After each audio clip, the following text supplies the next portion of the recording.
ये ग्राफ आपने ड्रॉ किया था डिस्प्लेसमेंट, एक्सिलरेशन और वेलोसिटी के लिए। डिस्प्लेसमेंट ग्राफ है ये वाला, ये वेलोसिटी का है और ये एक्सिलरेशन का है। और फिर आपने ग्राफ ड्रॉ किया, एक ग्राफ ये ड्रॉ किया, ये आपका किस किस के लिए है?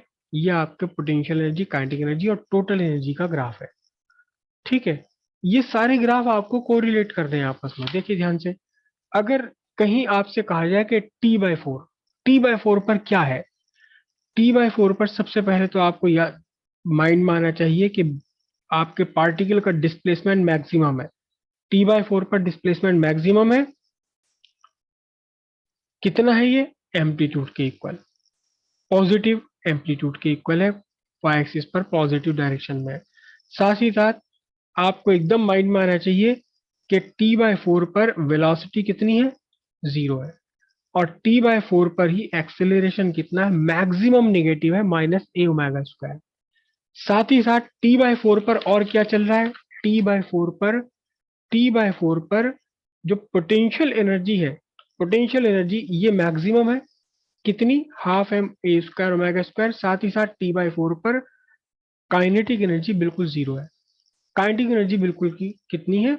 जीरो है। और फोर्स की बारे में, फोर्स तो बिल्कुल वैसा ही है जैसे कि आपका एक्सीलरेशन है, अपोजिट डायरेक्शन में टुवर्ड्स द मेन पोजीशन, कितना मैक्सिमम फोर्स निकल कर आएगा है। ये बार बार ये सारे फैक्ट्स हमें आपस में एक दूसरे में यूज करने पड़ेंगे। कभी हम टी बाई फोर फाइंड करेंगे या कहीं किसी कंडीशन में आपको गिवन होगा, आपको पता होगा कि एक्सिलरेशन भी जीरो है और वेलोसिटी भी जीरो है, डिस्प्लेसमेंट मैक्सिमम निगेटिव है। डिस्प्लेसमेंट कितना है? वो सॉरी, डिस्प्लेसमेंट जीरो है और एक्सिलरेशन, वेलोसिटी निगेटिव है मैक्सिमम, और एक्सिलरेशन भी जीरो। तो इस कंडीशन में एनर्जी क्या होगी? अब एनर्जी का कंडीशन क्या बनेगी? ये आपको ध्यान रखना पड़ेगा, यहाँ पता लगाना पड़ेगा कि जो कंडीशन गिवन है वो टी बाई टू टाइम के लिए फुलफिल हो रही है। तो फिर सीधी एकदम से टी बाई टू पर आप पहुंचेंगे कि टी बाई टू पर क्या है? टी बाई टू टाइम पर काइनेटिक एनर्जी मैक्सिमम है और पोटेंशियल एनर्जी बिल्कुल जीरो पड़ी हुई है। ये सारी बातें आपस में एक दूसरे में कोरिलेट करके आपको रखनी है कि टाइम टी बाई टू पर एनर्जी क्या है, वेलोसिटी क्या है, एक्सेलरेशन क्या, फोर्स क्या है। टाइम टी बाई टू से 1/4 टाइम पीरियड और बढ़ गया आगे, तो अब क्या होने वाला, क्या क्या क्या चेंज आने वाले, ये सारी बातें एक साथ आपको अपने माइंड में रखनी पड़ेगी। एनर्जी के लिए फिर से देख लीजिए एक बार कि एनर्जी आपकी काइनेटिक एनर्जी, पोटेंशियल एनर्जी के बीच में बदलती रहती है। देखिए ध्यान से कि जब आपकी काइनेटिक एनर्जी जीरो है तो पोटेंशियल एनर्जी मैक्सिमम है, जब पोटेंशियल एनर्जी जीरो है तो काइनेटिक एनर्जी मैक्सिमम है। तो पोटेंशियल एनर्जी का काइनेटिक एनर्जी में कन्वर्जन हुआ, काइनेटिक एनर्जी का जीरो हो गई तो पोटेंशियल एनर्जी बढ़ गई आपकी।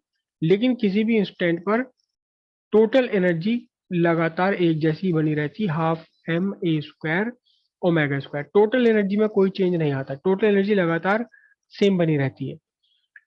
कोई भी इंस्टेंट ऑफ टाइम ले लें, ये यहाँ देखिए ध्यान से, अगर मैं यहाँ ये टाइम लेता हूँ और एक ग्राफ, एक लाइन मैंने ये ड्रॉ कर दी, तो आप जरा ध्यान से देखना, एक तो एनर्जी होगी काइनेटिक एनर्जी यहाँ तक की, और पोटेंशियल एनर्जी यहाँ तक की होगी। अगर मैं इस पोटेंशियल एनर्जी वाली लाइन को, दो लाइन ड्रॉ करता हूँ, देखो ये रेड वाली मेरी बनी क्या? काइनेटिक एनर्जी की न्यूमेरिकल वैल्यू, ठीक है। और ये ब्लैक वाली मेरी क्या बनी?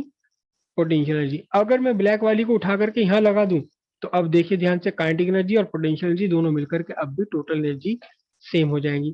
कोई और इंसिडेंट लेते हैं, ये मैं टाइम ले रहा हूँ, यहाँ टाइम ले रहा हूँ मैं, ये मैंने एक लाइन ड्रॉ कर दी,